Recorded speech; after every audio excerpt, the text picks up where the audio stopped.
Bismillahirrahmanirrahim. Assalamualaikum warahmatullahi wabarakatuh. Selanjutnya, kita akan membahas tentang keseimbangan ekonomi tiga sektor. Yang sebelumnya kita membahas tentang dua sektor. Untuk tiga sektor ini ada peran pemerintah. Ada peran pemerintah di dalam tiga sektor. Aliran pendapatan dan pengeluarannya ini. Jadi, karena ada tambahan pemerintah, maka pemerintah akan memungut pajak. Memungut pajak dari perusahaan dan dari rumah tangga. Disebut dengan pajak perusahaan dan pajak individu. Kemudian, pemerintah itu melakukan pengeluaran terhadap perusahaan, entah itu investasi atau pengeluaran pemerintah bisa infrastruktur dan lain sebagainya. Nah, pemerintah ini juga akan memberikan gaji, upah, sewa dan lain sebagainya ke rumah tangga juga, karena dari rumah tangga itu juga memberikan sewa, pemerintah juga memberikan sewa ke rumah tangga. Jadi ini aliran pendapatan dan pengeluaran tiga sektor. Ada tambahan pemerintah ini. Nah, ini berkaitan dengan kebijakan fiskal. Yaitu pajak, baik pajak individu dan ataupun pajak perusahaan. Selanjutnya, ciri-ciri pokok aliran pendapatan dan pengeluaran. Yang pertama ini ada pembayaran sektor perusahaan dibedakan atas dua jenis. Jadi, faktor-faktor produksi yang diberikan rumah tangga ini dibayar oleh sektor perusahaan. Pembayaran kepada sektor rumah tangga sebagai pendapatan. Jadi, perusahaan membayar ke sektor rumah tangga dalam bentuk pendapatan kepada faktor-faktor produksi. Kalau rumah tangga sudah memberikan tenaganya, SDM-nya, terus kemudian sudah memberikan bahan baku sumber daya alamnya, perusahaan membayarnya sebagai pendapatan rumah tangga. Terus yang kedua adalah pembayaran pajak. Pembayaran pajak ini diberikan perusahaan kepada pemerintah untuk sebagai pengembangan infrastruktur dan lain sebagainya. Yang kedua, pendapatan yang diterima rumah tangga berasal dari dua sumber, yaitu gaji, upah, sewa, bunga, dan keuntungan dari perusahaan, dan gaji dan upah oleh pemerintah. Jadi pemerintah ada sektor rumah tangga yang memberikan tenaganya ke pemerintah, itu ada ASN, itu rumah tangga mendapatkan sumber pendapatannya dari gaji dan upah oleh pemerintah.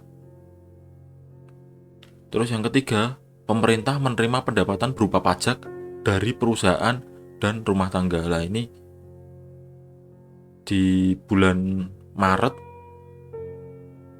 itu ada kewajiban untuk melaporkan pajak. Lah ini pemerintah menerima pendapatan berupa pajak dari perusahaan dan rumah tangga. Pendapatan tersebut akan digunakan untuk membayar gaji dan upah pegawai-pegawai serta membeli barang dan jasa.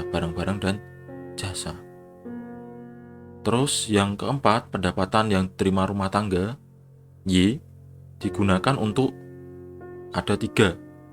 Kalau di dua sektor kemarin untuk pendapatan untuk konsumsi dan saving atau tabungan, lah ini kalau rumah tangga menjadi tiga. Pendapatan yang diterima rumah tangga dibagi menjadi tiga. Yang pertama adalah untuk konsumsi, yang kedua untuk tabungan, dan yang ketiga adalah untuk membayar pajak. untuk membayar pajak. Jadi Y itu sebagai pendapatan sama dengan C plus S plus T. Jadi kalau dua sektor kemarin cuma konsumsi dan saving atau tabungan, lah ini pendapatan yang terima rumah tangga juga digunakan untuk T itu tax atau pajak. Terus yang kelima, tabungan rumah tangga yang disimpan di lembaga keuangan dipinjamkan kepada pengusaha. Seperti apa yang ada di dua sektor juga diinvestasikan atau untuk investasi atau menanam modal. Terus yang keenam, pengeluaran agregat AE menjadi bertambah jenisnya. Kalau dua sektor kemarin C dan I, ini menjadi C plus I plus G. G itu adalah governance. Ini merupakan ciri-ciri pokok aliran pendapatan dan pengeluaran dalam tiga sektor. Kemudian syarat keseimbangan. Syarat keseimbangan ini dalam tiga sektor itu ada penawaran agregat, itu sama dengan pengeluaran agregat. Y sama dengan AE. Atau Y sama dengan C consumption, I investasi, plus G governance. Yang kedua, pendapatan rumah tangga akan digunakan untuk tiga tujuan, sehingga berlaku kesamaan berikut ini, yaitu Y pendapatan sama dengan C consumption plus S saving tabungan dan plus T tax atau pajak. Nah, kalau keseimbangannya adalah ini, antara CIG sama dengan CST. Itu. Kalau atau IG investasi dan governance sama dengan S plus T. Jadi dari tabungan dan tax atau pajak. Nah, ini dalam perekonomian tiga sektor, I dan G merupakan suntikan ke dalam aliran sirkulasi, dan S dan T merupakan bocoran. Sehingga keseimbangan ekonomi tiga sektor juga berlaku keadaan suntikan sama dengan bocoran. Selanjutnya ada jenis-jenis pajak. Yang pertama ada pajak langsung. Ini dipungut terhadap seorang wajib pajak. Contohnya adalah pajak pendapatan. Terus yang kedua pajak tak langsung. Ini dari pajak impor dan pajak penjualan. Ini pajak yang dibebankan dapat dipindah-pindahkan pada pihak lain. Nah, sedangkan bentuk-bentuk pajak ini yang pertama regresif. Pajak yang nilainya tidak bergantung pada besar kecilnya pendapatan. Ini contohnya adalah bea materai. Nah, sedangkan pajak proporsional ini presentasi pungutan pajak tetap terhadap nilai pendapatan. Jadi tetap akan terus segitu. Sedangkan pajak progresif di sini itu semakin tambah pendapatannya, maka pajaknya juga akan semakin tinggi. Tujuannya adalah mendapatkan hasil pajak yang lebih banyak dan lebih meratakan pendapatan. Jadi semakin tinggi pendapatannya, maka pajaknya akan dipungut lebih meningkat, lebih tinggi juga. Kemudian efek pajak terhadap konsumsi dan tabungan. Dalam perekonomian, hubungan pendapatan disposable dan pendapatan nasional adalah sebagai berikut. Pendapatan disposable sama dengan pendapatan dikurangi dengan tax atau pajak. Nah, ini secara umum dapat dirumuskan, pajak yang dipungut akan mengurangi pendapatan disposable. Jadi dari pendapatan itu digunakan untuk tiga, konsumsi, terus tabungan, dan tax untuk pajak. Nah, ini pendapatan itu dikurangi dengan pajak. Pajak yang dipungut akan mengurangi pendapatan disposable sebesar pungutan pajak tersebut, tergantung dari pemungutan pajak tersebut. Lah, penurunan pendapatan disposable menyebabkan pengeluaran konsumsi dan tabungan rumah tangga juga akan berkurang. Jadi kalau pendapatannya berkurang, ya konsumsi dan tabungannya juga akan berkurang di berbagai tingkat pendapatan. Jadi keadaannya jika pendapatan berkurang, maka konsumsi dan tabungan akan menyesuaikan. Selanjutnya adalah contoh pengaruh pajak terhadap konsumsi dan tabungan. Di sini tadi mencari pendapatan disposable adalah Y min T. Oleh karena itu Y min T ini pendapatan disposable-nya adalah 0. Nah, karena pendapatannya 0 itu tetap butuh konsumsi. Tadi dikatakan bahwa tingkat konsumsi dan saving mengikuti dari pendapatan yang ada. Maka dari itu ini masih berhutang 90 dari tabungan masa lalu atau harta masa lalu.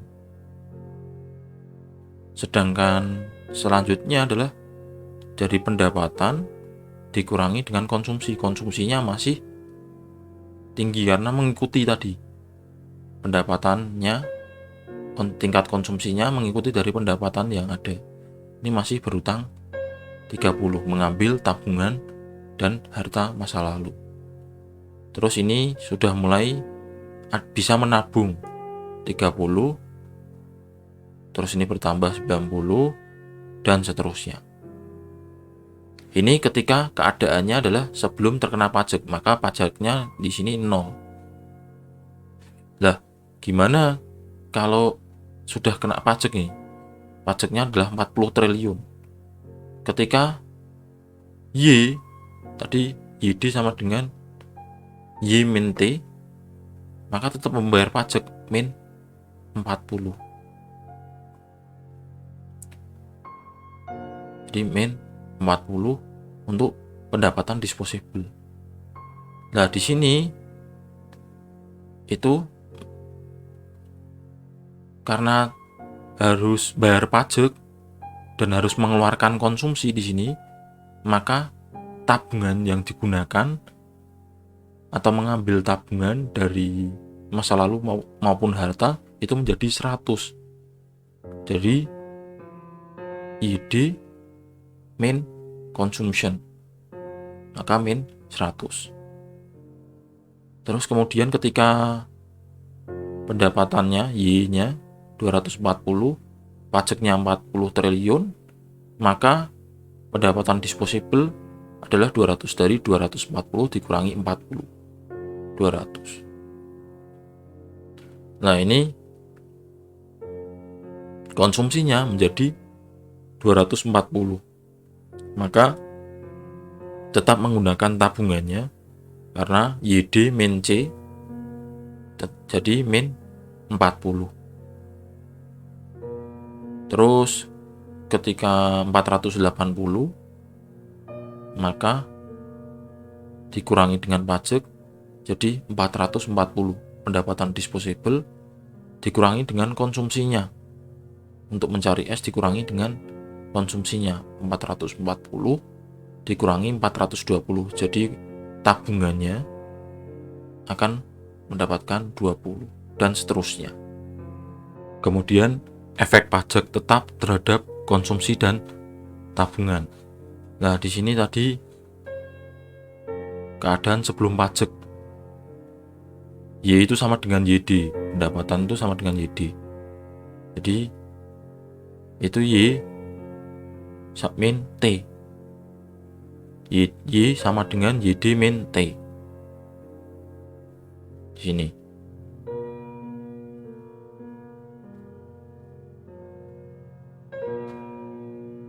Jadi maka C itu adalah rumusnya adalah A plus B Y, atau C sama dengan A plus B YD. Itu bisa dikatakan Y dan YD sama. Maka C sama dengan A. A itu adalah ketika tingkat konsumsi ketika pendapatannya 0. Dilihat dari sebelumnya, ketika pendapatannya 0, sebelum pajak konsumsinya adalah 90. Sedangkan B adalah MPC. Untuk mencari MPC,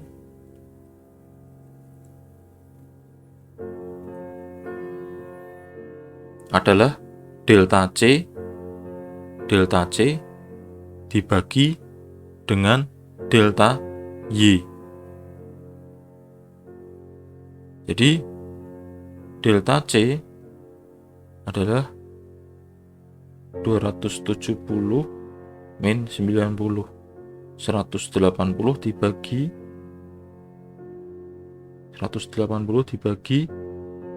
dengan 240. Maka MPC-nya adalah 0,75. Jadi sehingga maka 90 plus 0,75 Y. S sama dengan YD min C. Jadi bisa YD min C. C-nya adalah tadi 90 plus 0,75 YD atau Y. Nah, sama dengan sehingga min 90 menjadi min, karena ini dikalikan dengan min.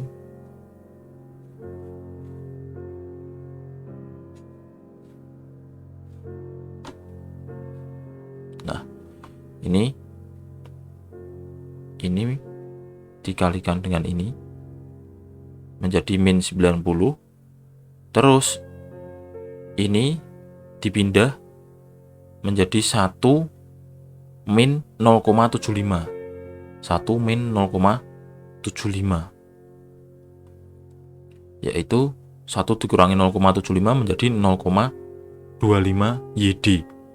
Atau S sama dengan min A plus dalam kurung 1 min B tutup kurung Y. Jadi min 90 plus 0,25 Y. Itu ketika keadaan sebelum pajak. Nah, gimana keadaan setelah pajak? Y min T, C sama A plus B Y. Kita cari MPC-nya. Jadi dari 240 min 60 180 dibagi dengan Y 240. 180 dibagi 240, maka ketemu 0,75. Jadi MPC-nya adalah 0,75. Terus A tadi ketika pendapatannya 0. Lah, di sini bisa dikatakan ini dulu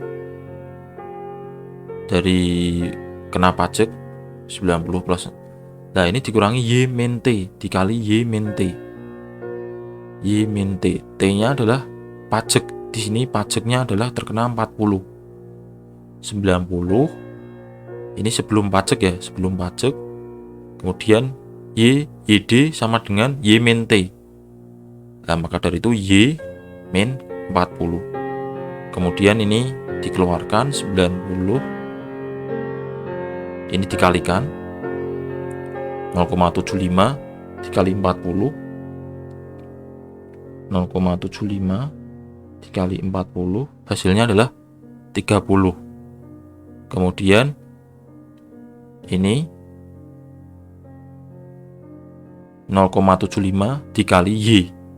Ya, 0,75 Y. Maka dari itu 30 dikurangi 90. 90 kurangi 30. 90 ini dikurangi dari 30 hasil ini. 30. Maka 90 kurangi 30 jadi 60. C maka 60 plus 0,75 Y. Terus kemudian saving adalah dari YD min C. YD min C. YD-nya adalah ini, Y min T. Ini, maka Y dikurangi 40 dikurangi C. C-nya sudah ketemu ini tadi 60 plus 0,75 Y. Maka dari itu ini menjadi min 100 karena ini min ketemu dengan dikurangi 60 maka jadi min 100. Y itu dihitung 1 dikurangi 0,75. Jadi 1 dikurangi 0,75 menjadi 0,25 Y. Nah, ini ketika keadaan sesudah pajak. Dari efek pajak tetap terhadap konsumsi dan tabungan. Selanjutnya ini adalah pengaruh pajak proporsional. Berarti dari pajak yang diproporsionalkan terhadap konsumsi dan tabungan. Jadi ketika pendapatannya 0, maka Y min T, YD-nya menjadi 0. Tetap konsumsi 90 min 90. Jadi ini menggunakan harta dan atau tabungan masa lalu. Dan seterusnya ini ketika pajak masih 0. Ketika keadaan sudah diproporsionalkan pajak berdasarkan pendapatan 20% dari Y pendapatan. Maka dari itu kita hitung 20% dari Y. Nah, ini pajaknya kena 48. Pajaknya kena 48. Terusnya 20% dikali 480. Maka 96. Itu berdasarkan proporsionalnya. Diproporsionalkan. Maka 240 min 48 192 untuk YD-nya. Terus dikurangkan dengan konsumsi, tingkat konsumsinya 234. Jadi 192 min 234. Jadi min 42. Terus ketika pendapatannya 384, pendapatan disposable-nya 384 min 378. Maka 384 min 378. Maka tabungannya ada 6 triliun di sini. Dan seterusnya. Selanjutnya ini efek pajak proporsional terhadap konsumsi dan tabungan. Di sini dikatakan bahwa Y itu sama dengan YD min T. Y sama dengan YD. Tadi C itu ketika sebelum pajak konsumsinya adalah 90 di sini. Konsumsinya adalah 90. Sedangkan B-nya, MPC-nya adalah 270 min 90 dibagi 240, 0,75. Nah, ini sehingga C sama dengan 90 sebagai A di sini. Terus BY-nya adalah 0,75 kali Y, atau C sama dengan 90 plus 0,75 YD. Sedangkan S adalah YD min C. YD min C atau min A plus dalam kurung 1 min B Y tutup kurung Y. Nah, sehingga YD min C-nya adalah 90 plus 0,75 YD. Maka dari itu ini menjadi min 90. Jadi min 90. Terus YD dipindah ke sini berarti 1 dikurangi YD ini 1 kurangi dengan 0,75 menjadi 0,25 YD. Atau S sama dengan min A plus dalam kurung 1 min 0,75 atau B kurung tutup Y. Nah, itu untuk keadaan sebelum pajak. Nah, ini ketika pajaknya proporsional, T-nya adalah 20%. YD sama dengan Y min T. Min T. YD sama dengan Y min T-nya adalah 0,2. 20% ini adalah sama dengan 0,2 dari Y. Maka dari itu Y 1 dikurangi 0,2 menjadi 0,8 Y. Sehingga karena sudah ketemu Y-nya, persamaan C tadi adalah 90 plus 0,75 Y. Maka dari itu 90 plus 0,75 YD-nya adalah 0,8 Y. Maka dari itu dikalikan 0,75 dikali 0,8. Hasilnya adalah 0,6 Y. Jadi C sama dengan 90 plus 0,6 Y. Nah, mencari S adalah YD min C. YD-nya sudah ketemu 0,8 Y.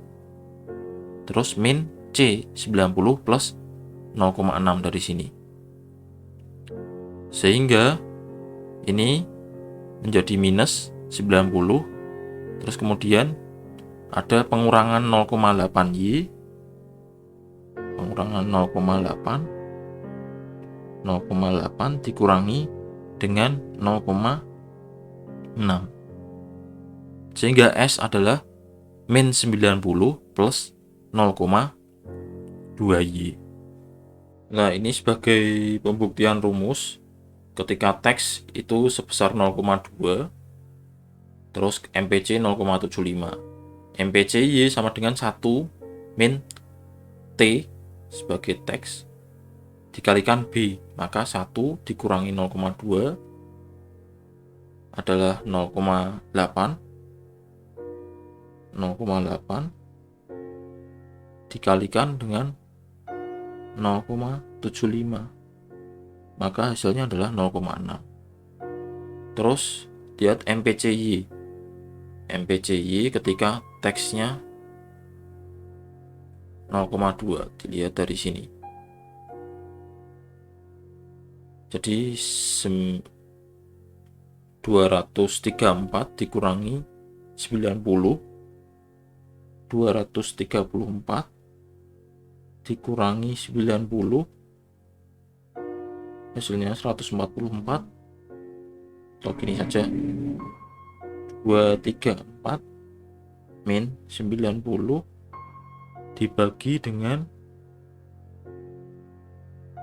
delta Y. Delta Y-nya adalah 240 min 0. Maka 0,6. Di sini 0,6. Sedangkan MPS itu 1 min B terus dikalikan 1 min T. B adalah MPC, dikatakan MPC-nya adalah 0,75, berarti ada 0,25 di sini dikalikan dengan 0,8.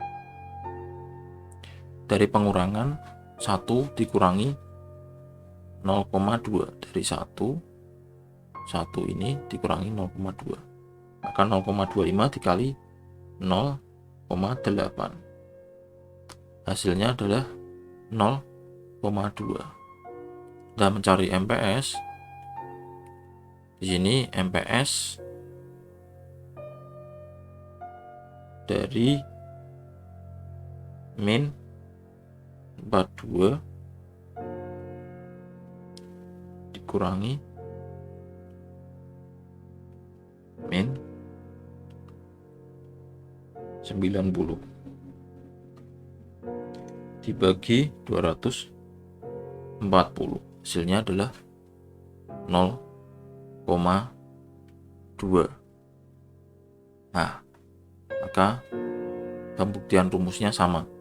Ini tadi MPC menjadi 0,6 dan 0,6. Kalau menggunakan rumus ini 1T dikali B.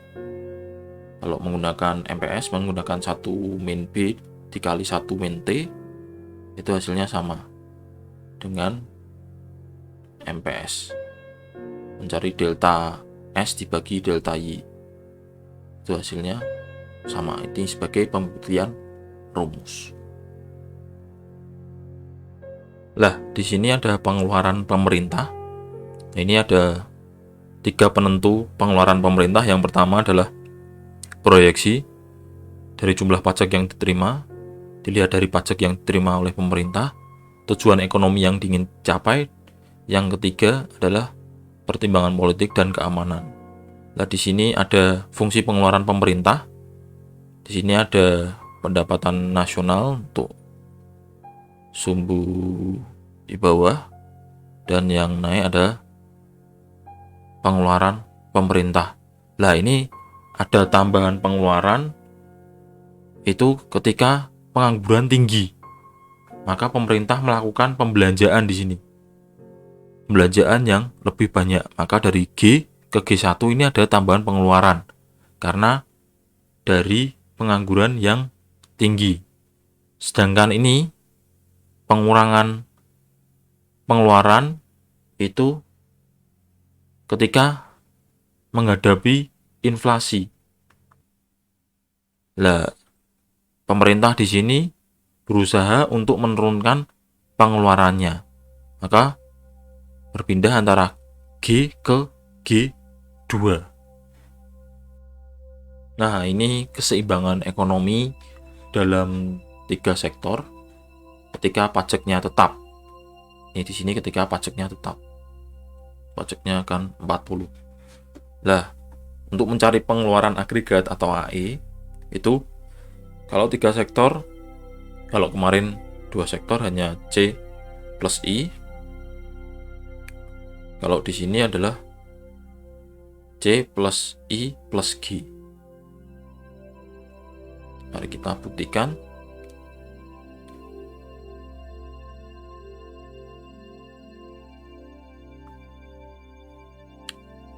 S itu adalah dari pendapatan. Ketika pendapatannya 0, harus mengeluarkan pajak 40 dan harus mengeluarkan konsumsi 60. Maka minus 100. Terus itu ketemu S. Terus ketika 240 pendapatannya dikurangi dengan 40 untuk pajak, dikurangi untuk konsumsi 240, masih minus. Terus ketika 480 pendapatannya min 40 untuk pajak, pajaknya tetap min 420, maka savingnya ada 20. Investasi itu nilainya akan 120. Dianggap investasinya tetap tidak berdasarkan dari pendapatan yang ada, tidak menyesuaikan dari pendapatan yang ada. Nah, di sini maka ketemu nih C untuk pengeluaran agregatnya. C-nya adalah yang pertama 60 ditambah dengan I-nya 120 ditambah dengan G, governance-nya sama 60, maka 240. Lah, dinyatakan ekspansi itu ketika pendapatan itu lebih kecil daripada pengeluaran agregat. Lah, ketika seimbang adalah pendapatan sama dengan pengeluaran agregat atau AE. Y sama dengan AE, seimbang. Tetapi ketika Y-nya lebih besar daripada pengeluaran agregat, itu maka disebut dengan kontraksi. Ini keseimbangan ekonomi dalam 3 sektor ketika pajaknya tetap. Selanjutnya adalah keseimbangan secara aljabar. Ini pendekatan penawaran agregat dan permintaan agregat. Keseimbangannya ketika Y sama dengan C plus I plus G. Nah, C itu adalah A plus B Y. C sama dengan A-nya ketika konsumsinya, yang tingkat konsumsi, pendapatan ketika pendapatannya 0, maka 60 plus B dari MPC 240 dikurangi 60, 180 dibagi 240. Dibuktikan 240 dikurangi 60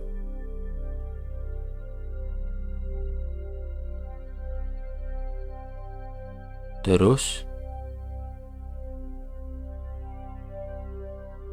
dibagi 240, hasilnya 0,75. Nah, S di sini bisa dikatakan S ketika pendapatannya 0 ditambah MPS Y atau YD dikurangi dengan C. Nah, YD di sini adalah ketika 0 maka dikurangi teks 40 min 40. Nah, min 40 dikurangi dengan C, min 40 Y dikurangi dengan C, maka Y nya itu bisa 0,1 dikurangi 0,75, hasilnya 0,25 ini. Hasilnya 0,25 ini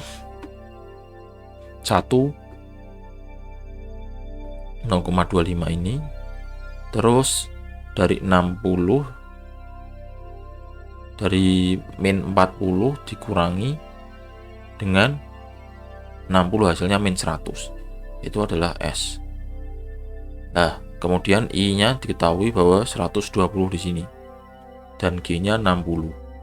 Maka Y sama dengan CIG, 60 plus 0,75 Y ditambah 120 tambah 60. Nah, di sini karena Y sebelah kiri dipindahkan dulu. Dipindahkan menjadi 0,25 Y. Y dikurangi dengan 0,75 menjadi 0,25 Y. Nah, 60 ditambah 60 ditambah 120 ditambah 60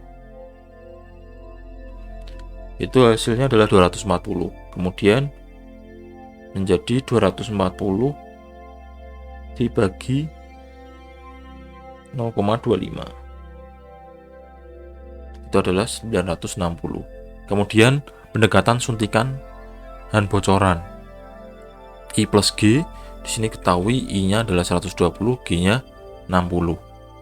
Kemudian S diketahui min 100 terus plus 0,25Y plus 40. Kemudian ini dipindahkan ke sebelah kiri semua dulu menjadi 120 plus 60. Nah 100 ini kalau di sebelah kanan kiri menjadi plus 100, sedangkan 40 ini kalau dipindahkan ke sebelah kiri pendekatan aljabar menjadi minus. Jadi minus 40. Hasilnya adalah 240. Nah ini Y-nya adalah 0,25Y. Jadi 240 dibagi dengan 0,25. Hasilnya adalah 960. Ini kalau menggunakan pendekatan suntikan minus dan bocoran. Pendekatan suntikan dan bocoran, karena suntikan itu sama dengan bocoran. Itu untuk keseimbangan secara aljabar untuk pendekatan penerawan agregat dan permintaan agregat, serta pendekatan suntikan dan bocoran. Oke, ini keseimbangan ekonomi dalam 3 sektor ketika pajak diproporsikan. Jadi tentukan bahwa pajaknya adalah 20% atau 0,2. Maka ketika Y-nya 0, pendapatannya 0, teksnya maka juga akan 0. Tetap mengkonsumsi 90 terus menggunakan tabungannya. Kita mengambil tabungan masa lalunya minus 90, investasinya 150, governance-nya 240. Maka pengeluaran agregat atau AE-nya adalah C 90 plus 150 plus 240. Hasilnya adalah 480. Tuh. Terus ketika pendapatannya 240 terkena pajak 20%, hasilnya 48. Terus ketika pendapatannya 480 kena pajak 20%, 96. Maka ini 240 untuk pendapatan dikurangi dengan 48. Ini menjadi pendapatan disposable 240,48. Nah, di sini konsumsinya menjadi 234. Terus savingnya menjadi min 42 karena Y min C.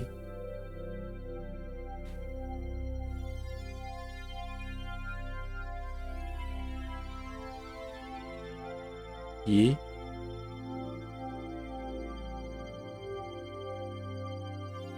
min T min C.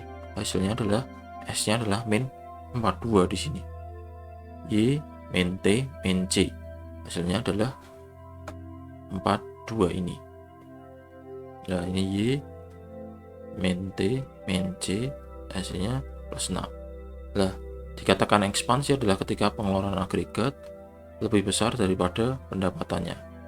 Dikatakan seimbang ketika pendapatan sama dengan pengeluaran agregat. Nah, dikatakan kontraksi ketika pendapatan lebih besar daripada pengeluaran agregat. Terus kemudian ini keseimbangan secara aljabar.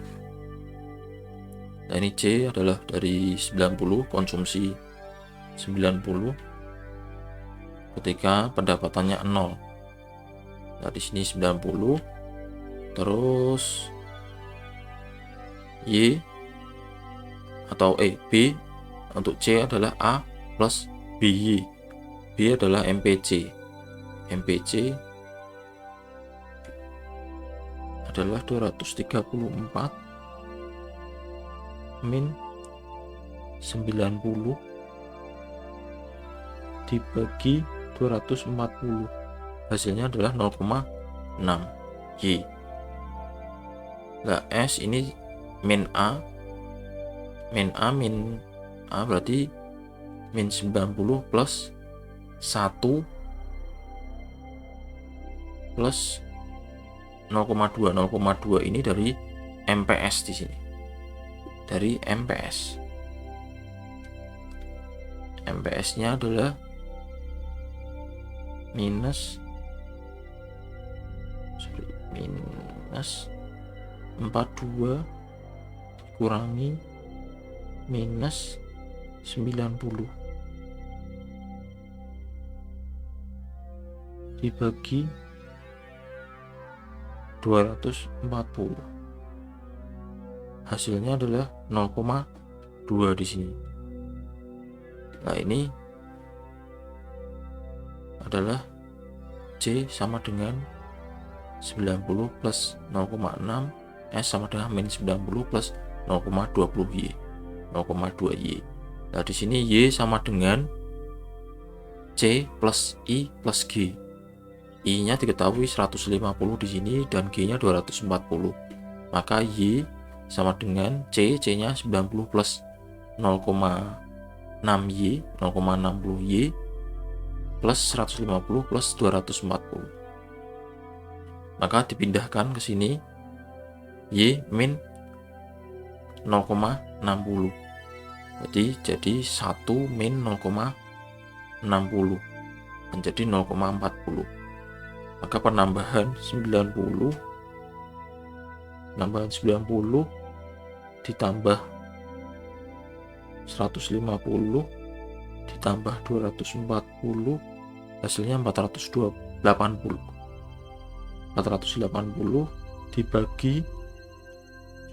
dibagi dengan 0,4 hasilnya adalah 1200. Kemudian ini suntikan dan bocoran, pendekatan suntikan dan bocoran. I plus G sama dengan S plus T. Ya, I plus G 150, 240. Kemudian ini S-nya diketahui min 90 plus 0,2 Y plus T. T-nya diketahui T adalah TY. T sama dengan TY. T-nya adalah 0,20 atau 20% dikalikan Y. Nah, maka dari itu ini ditambahkan menjadi 0,40Y, 150 ditambah 240 ditambah karena ini dipindah ke kiri itu menjadi plus, maka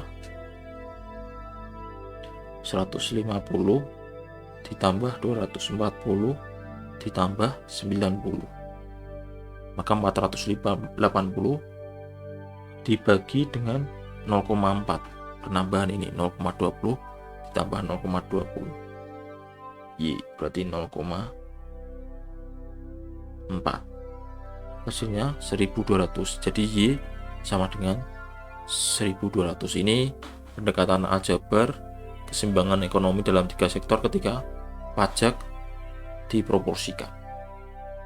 Selanjutnya adalah multiplier dalam perekonomian. Ini bertujuan untuk menerangkan pengaruh dari kenaikan atau kemerosotan dalam pengeluaran agregat ke tingkat keseimbangan dan terutama ke tingkat pendapatan nasional. Nah, nilai multiplier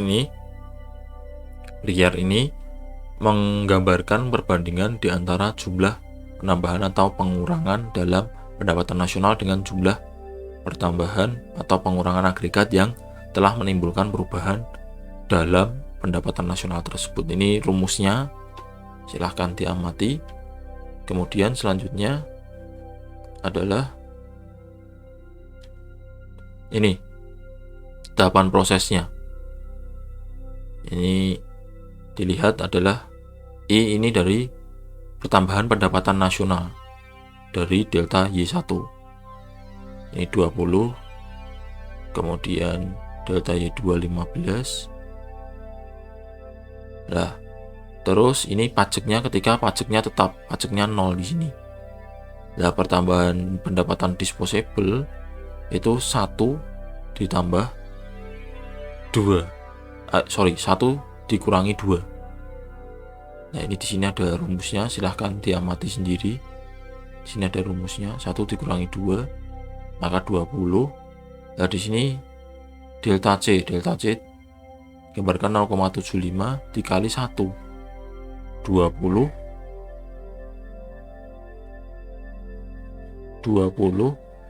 dikali 0,75 dikali 20 hasilnya adalah 15 di sini. Terus pertambahan tabungan di sini 0,25 dikali 20 hasilnya adalah 5. Nah, ini ketika pajaknya tetap. Ketika pajaknya proporsional, maka ini teksnya disesuaikan, teksnya diambil 20%. Berarti ketika pendapatannya 20 dikalikan 20%, hasilnya 4. Terus 1 min 2, jadi 20 min 4, hasilnya adalah 16. Kemudian ini delta C, jadi 0,75 dikali 20 tetap 15, dan 0,25 dikali dengan 20 hasilnya adalah 5. Nah, ini kemudian dijumlahkan, jumlah total dari delta Y, delta T, delta YD, delta C, dan delta S ketika pajak proporsional maupun sistem pajak tetap. Nah, selanjutnya adalah kebijakan fiskal. Ini dari pajak.